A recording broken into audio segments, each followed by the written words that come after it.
Morning settles over Hiroshima with a warm, heavy stillness. The cicadas hum without pause, their sound folding into the distant clatter of trolley cars and factory whistles. Tsutomu Yamaguchi wipes a thin sheen of sweat from his forehead as he walks through the narrow streets, his briefcase gently tapping against his leg with each step. He feels the weight of 3 long months away from home, the absence of familiar voices, the small ache of missing his wife and their young daughter. Today, at last, he's going back to Nagasaki. He adjusts his collar, nods politely to a passing shopkeeper, and steps through the gates of Mitsubishi Heavy Industries. The smell of machine oil lingers faintly in the air. His mind runs through the last drawings he needs to approve, the small tasks that stand between him and the afternoon train. His fingers move with practiced certainty as he signs off the final sheet, rolls his blueprints, ties the string, and exhales, letting the moment settle. It feels like a turning point, a return to normal life, waiting just beyond the city. He steps back outside. Heat presses down. The sky looks unremarkable, pale and cloudless. He tightens his grip on the briefcase, thinking of souvenirs he might bring home, thinking of lunch, thinking of nothing more dramatic than the ordinary rhythm of a summer day. And then the sky ignites.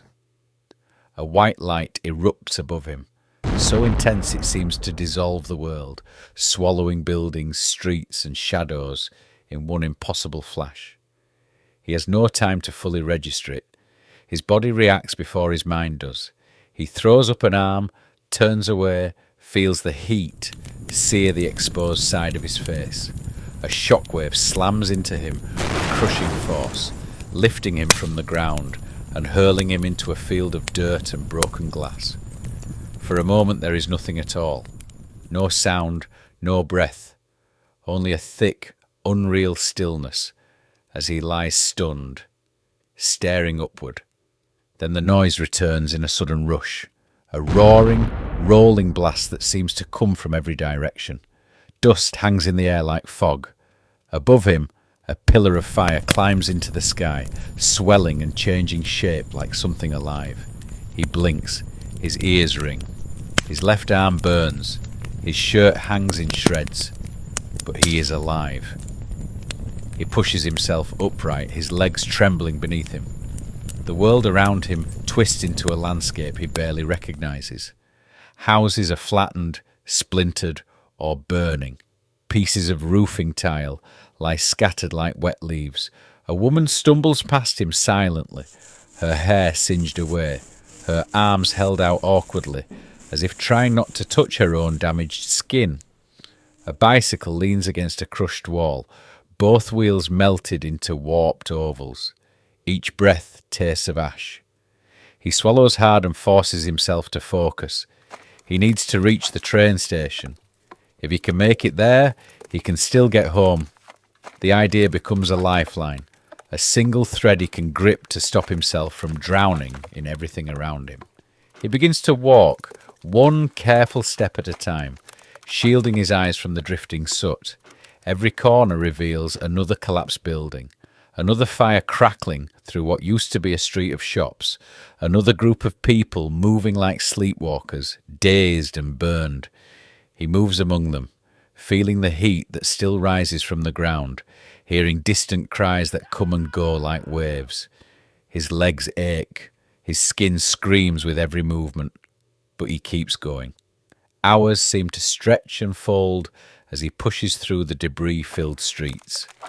He loses track of time, he loses track of direction, but instinct and determination pull him forward until he finally reaches the station, or the remnants of it.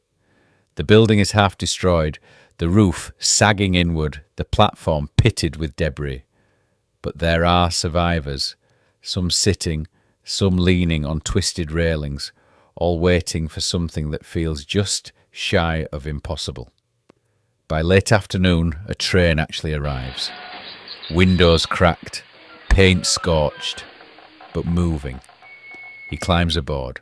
The moment the doors close, he allows himself the smallest flicker of belief that he will see his family again.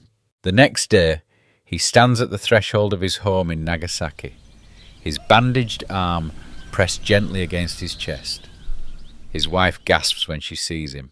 His daughter clings to her mother's kimono, her wide eyes fixed on him as if trying to understand how someone can look familiar and changed at the same time.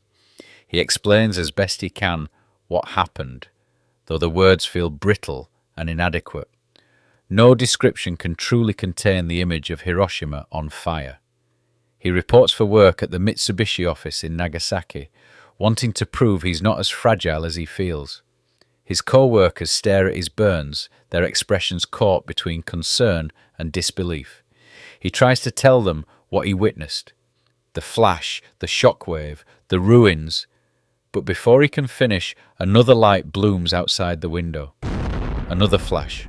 Another impact, another impossible moment repeating itself. He collapses to the floor as glass shatters inward. The room convulses with force. Once again the world explodes into white, then orange, then darkness. When the dust settles, he rises slowly, stunned that he has survived a second time. In the days that follow, fever grips him. Radiation sickness knocks him down, then lets him crawl forward just long enough to crush him again. Hair falls out in clumps, hunger disappears, thoughts drift.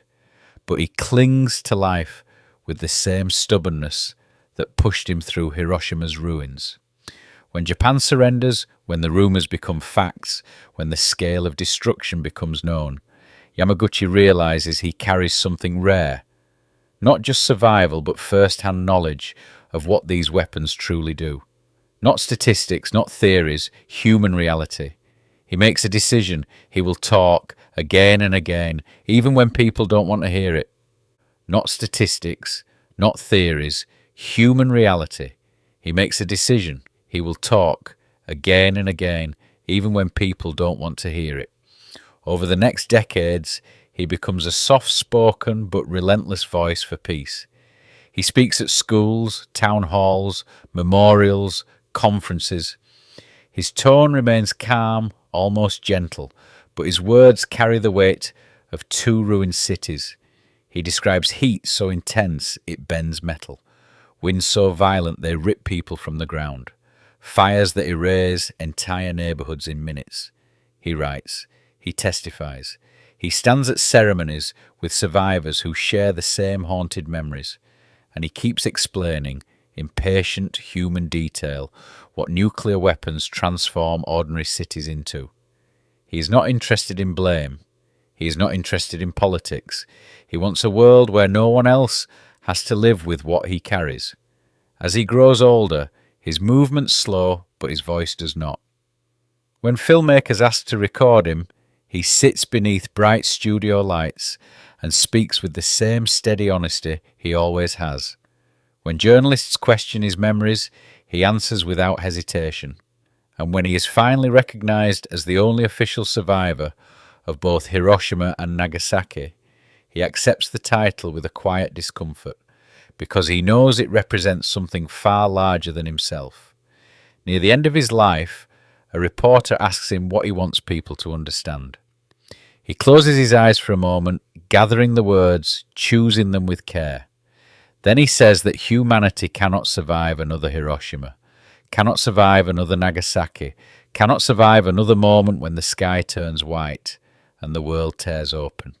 He dies in 2010, 93 years old, leaving behind a message written not in theory or politics, but in lived experience. A man who walked through two infernos, survived them both, and spent the rest of his life trying to make sure no one would ever have to.